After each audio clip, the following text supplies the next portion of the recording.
ધોરણ 12ના વાલા વિદ્યાર્થી મિત્રો, Om group of school Rajula કુંભારિયાથી અજય શ્રીવાસ્તવ, બાયોલોજી શિક્ષક. ઓનલાઈન અભ્યાસમાં આપ સૌનું સ્વાગત કરું છું.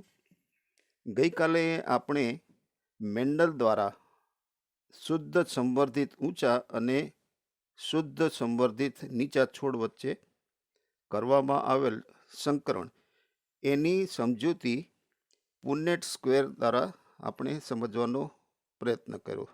તેમાં આકૃતિ છે, એમાં એ પુનેટ એટલે કે ચોરસ દોરેલું છે અને આજુબાજુ એના જન્યુઓ એ દર્શાવેલા છે. જન્યુનું જોડાણ થાય એટલે કયા પ્રકારના આપણને એ જનીન પ્રકાર મળશે કે જેના થકી આપણે સ્વરૂપ પ્રકાર છે એ લખી શકીએ, કે જેમાં આપણને સ્વરૂપ પ્રકાર છે એ 3 ઊંચા મળે છે અને 1 નીચા મળે છે, એટલે 3:1 કહેવાય. જો એને આપણે જનીન પ્રમાણ જોઈએ તો capital T 1, capital T small T 2 અને સ્મોલ ટી 1, એટલે એમાં 1:2:1 મળે છે. હવે એને એ અભ્યાસ આપણે આગળ વધારીએ તો પુનેટ સ્ક્વેરમાં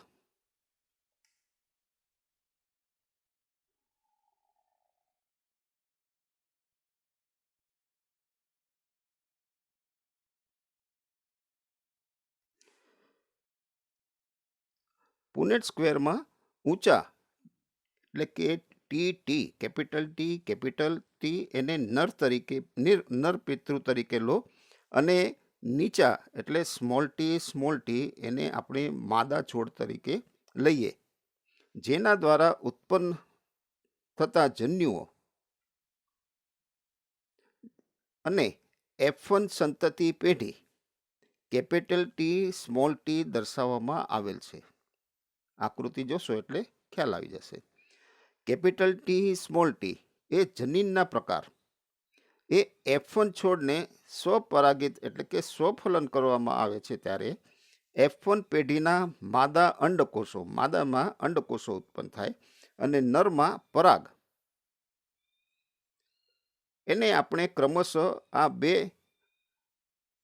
સાંકેતિક ચિહ્નો દર્શાવેલા છે. એક નરનું આગળનું છે એ માદાનું છે અને આ બીજું છે એરો ટાઈપ છે એ નરનું સંકેતન ધરાવે છે. જનીન પ્રકાર કેપિટલ ટી સ્મોલ ટીના F1 એટલે પ્રથમ પેઢીના છોડ સ્વફલન કરવાથી સરખી સંખ્યામાં એટલે કે 50% કેપિટલ ટી અને સ્મોલ ટી જનીન પ્રકાર ધરાવતા જન્યુઓ ઉત્પન્ન કરે છે.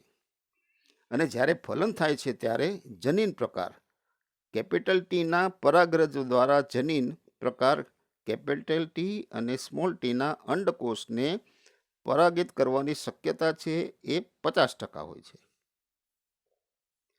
આ ઉપરાંત જનીન પ્રકાર સ્મોલ ટી એના પરાગરજના જનીન પ્રકાર કેપિટલ ટી અને જનીન પ્રકાર સ્મોલ ટીના અંડકોષને પરાગિત કરવાની સંભાવના પણ 50% હોય છે. યાદચ્છિક આધારિત ફલનનું પરિણામ એ હોય છે કે ફલિતાંડ કે જે યુગ્મન જ કહેવાય એ કેપિટલ ટી અને સ્મોલ ટી જનીન પ્રકાર હોઈ શકે.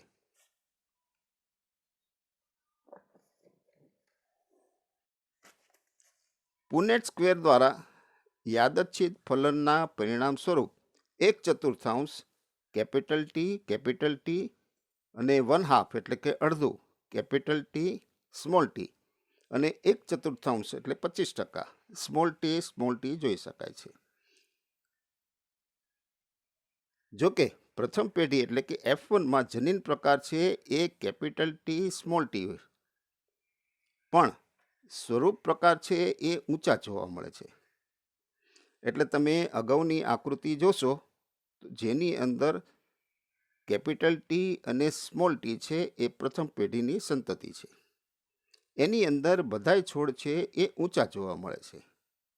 જ્યારે F2 એટલે કે બીજી સંતતિમાં 3/4 છોડ ઊંચા છે, કેટલાક કેપિટલ ટી અને જ્યારે અન્ય છે એ કેપિટલ ટી અને સ્મોલ ટી છે એ જનીન સ્વરૂપ ધરાવતા હોય છે.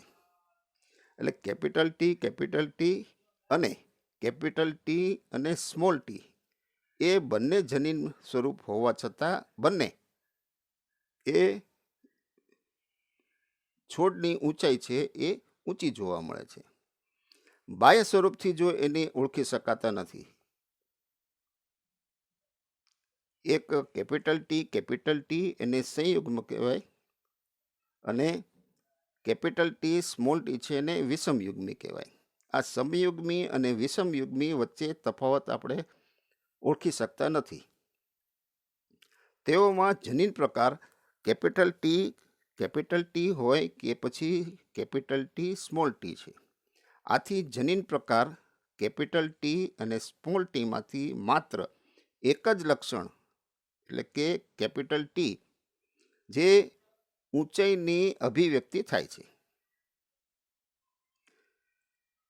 જે પણ યુગ્મનદમાં કેપિટલ ટી હોય ત્યાં આગળ એ પોતાની ઊંચાઈની લક્ષણ છે એ અભિવ્યક્ત કરે છે. એટલા માટે કહેવામાં આવે છે કે લક્ષણ ટી કેપિટલ ટી અથવા ઊંચા અલેલ સ્મોલ ટી અથવા નીચા લક્ષણ ઉપર પ્રભાવી છે. એટલે કે કેપિટલ ટી છે એ સ્મોલ ટી ઉપર પ્રભાવી છે. એટલે જે પ્રભાવી હોય એ પોતાના લક્ષણ છે એ દર્શાવી શકે છે. આ જ લક્ષણની F1માં પ્રભુતાની અસર જોવા મળે છે. એટલા માટે જ બધા છોડ છે એ ઊંચા જોવા મળે છે, ભલે એની અંદર એક સ્મોલ ટી હોય. જ્યારે F2 એટલે કે બીજી પેઢીમાં 3/4 છોડ છે એ ઊંચા હોય છે. એની અંદર ભલે ને અડધા છે એ કેપિટલ ટી સ્મોલ ટી હોય અને બાકીના છે એ 1/4 કેપિટલ ટી અને સ્મોલ ટી અને કેપિટલ ટી કેપિટલ. અંતમાં સ્વરૂપ પ્રકાર અનુસાર 3/4 છે એ ઊંચા એટલે કે 1/4 છે એ કેપિટલ ટી વત્તા અડધા એટલે 1/2 કેપિટલ ટી સ્મોલ ટી અને 1/4 છે એટલે કે એ નીચા છે, જેનું પ્રમાણ આપણને 3:1 જોવા મળે છે. પરંતુ તેનો જનીન પ્રકાર છે એ 1:2:1 હોય છે. અગાઉની આકૃતિ એટલે પુન્નેટ દ્વારા સમજવામાં આવેલી સંવર્ધનની આકૃતિ જોશો એટલે તમને ખ્યાલ આવી જશે. જનીન પ્રકાર છે એ 1:2:1 અને સ્વરૂપ પ્રકાર છે એ 3:1 જોવા મળશે. Capital T small T capital T small T અને ટી એટલે સ્મોલ ટી એનું જો આપણે ગણિતિક રીતે જોઈએ તો 1/4 અડધો અને 1/4 પ્રમાણમાં ગણિતિક દ્વિપદ્ધતિ સધન્યતા એટલે કે AX વત્તા BY બ્રેકેટ પૂરો એટલે કૌંસ પૂરો એની પર વર્ગ એમ વ્યક્ત કરી શકાય છે. એટલે આપણે ગણિતમાં ભણીએ છીએ કે A વત્તા B કૌંસ પૂરો એની ઉપર વર્ગ, પછી આપણે એનું વિસ્તરણ કરીએ એટલે A² plus 2AB plus B². એ જ રીતે અહીં નીચે એક ફોર્મ્યુલા આપેલું છે એ એને અનુસરીને છે. એ પ્રમાણે આપણને જનીન પ્રકાર અને સ્વરૂપ પ્રકાર જોવા મળશે. ત્યારબાદ મેન્ડલે F2 છોડને સ્વફલન કરાવ્યું અને એમાં એણે નોંધ્યું કે F3 અને F4 એટલે કે ત્રીજી પેઢી અને ચોથી પેઢીમાં F2ના નીચા છોડ માત્ર નીચા જ ઉત્પન્ન થયા. આ ખાસ અહીંયા યાદ રાખવું કે જ્યારે મેન્ડલે ત્રીજી અને ચોથી પેઢીમાં F2ના નીચા છોડ માત્ર નીચા જ ઉત્પન્ન થાય છે.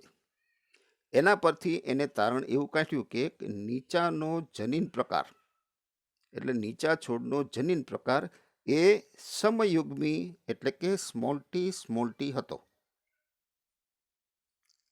હવે તમે શું વિચારો છો કે જો તેણે બધા F2ના ઊંચા છોડને સ્વપરાગિત કર્યા હોત તો તેને શું જોવા મળ્યું હોત?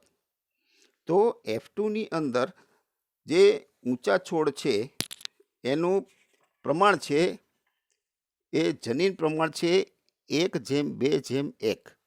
એટલે એની અંદર સમયુગ્મી કેપિટલ ટી છે, જ્યારે બીજું છે એ કેપિટલ ટી અને એક જે જેમ પ્રમાણ છે એમાં સ્મોલ ટી છે. એટલે આની અંદર થોડોક ફેરફાર જોવા મળે.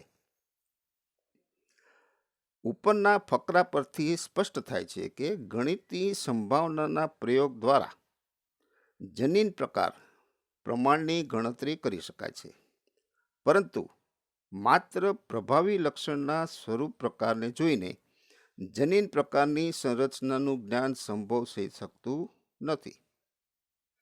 આપણે ઉદાહરણ તરીકે પ્રથમ પેઢી અને બીજી પેઢીના ઊંચા છોડનો જનીન પ્રકાર છે એ કેપિટલ ટી અથવા તો કેપિટલ ટી અને સ્મોલ ટી છે એવું અનુમાન થઈ શકતું નથી, કારણ કે બંનેના સ્વરૂપ પ્રકાર છે એ ઊંચા છે. ભલે એની અંદર કેપિટલ ટી હોય કે પછી કેપિટલ ટી અથવા સ્મોલ ટી હોય, પણ સ્વરૂપ પ્રકાર છે એ ઊંચા હોય એટલા માટે આ અનુમાન છે એ શક્ય નથી. એટલા માટે F2ના ઊંચા છોડના જનીન પ્રકારના નિર્ધારણ માટે મેન્ડલે F2ના ઊંચા છોડને નીચા છોડ સાથે સંકરણ કરાયું. આ ફરીથી કહું છું, F2ના ઊંચા છોડના જનીન પ્રકારના નિર્ધારણ માટે કે F2ની અંદર કયા પ્રકારના જનીન છે એનું નક્કી કરવા માટે મેન્ડલે F2ના ઊંચા છોડને નીચા છોડ સાથે સંકરણ કરાયું, જેને કસોટી સંકરણ કહેવામાં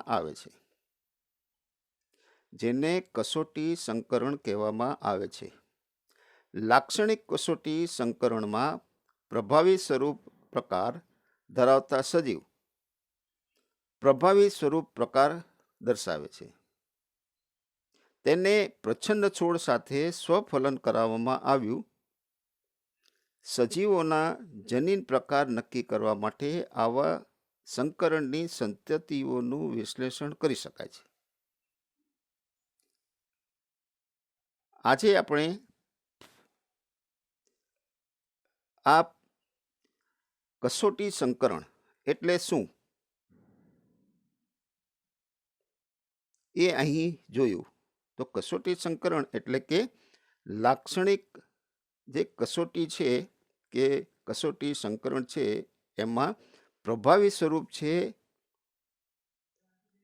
એના સજીવ એ પ્રભાવી સ્વરૂપ પ્રકાર દર્શાવે છે, જેને પ્રચ્છન્ન છોડ સાથે સ્વફલન કરવામાં આવે છે, જેથી કરીને સજીવોના જનીન પ્રકાર નક્કી કરવા માટે આવા સંકરણનું વિશ્લેષણ કરી શકાય છે.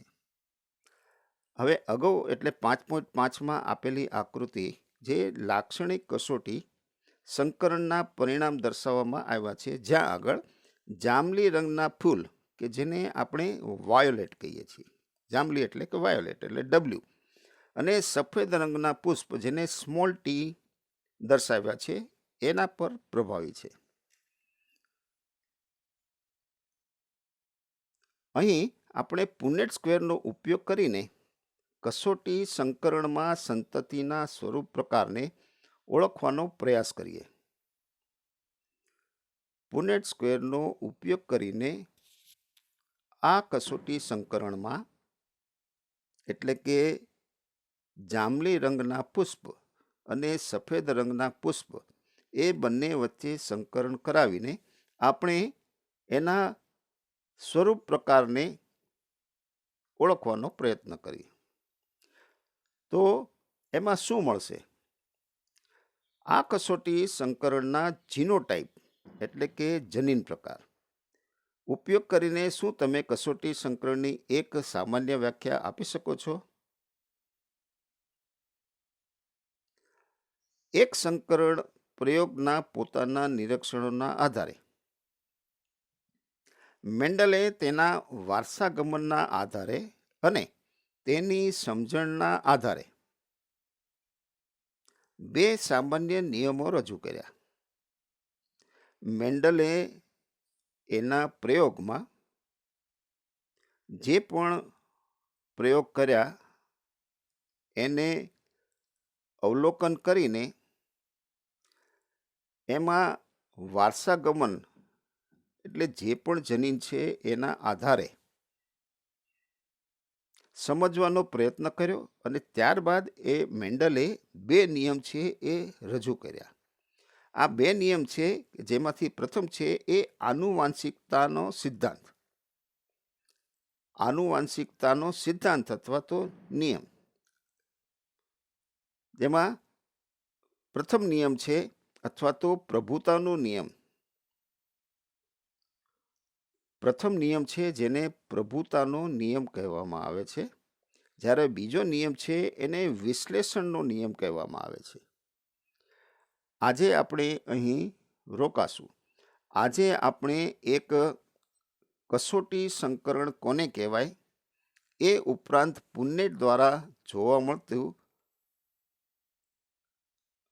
એમાં આપણને જનીન પ્રકાર અને સ્વરૂપ પ્રકાર કઈ રીતે મળે છે એ પુન્નેટની આકૃતિ દ્વારા સમજવાનો પ્રયત્ન કરો. જેમાં આપણને સ્વરૂપ પ્રકાર છે એ 3:1 મળે છે, જ્યારે જનીન પ્રકાર છે એ 1:2:1 મળે છે, જે એની અંદર આવેલા અલીલની ઉપર આધારિત હોય છે. ત્યારબાદ એ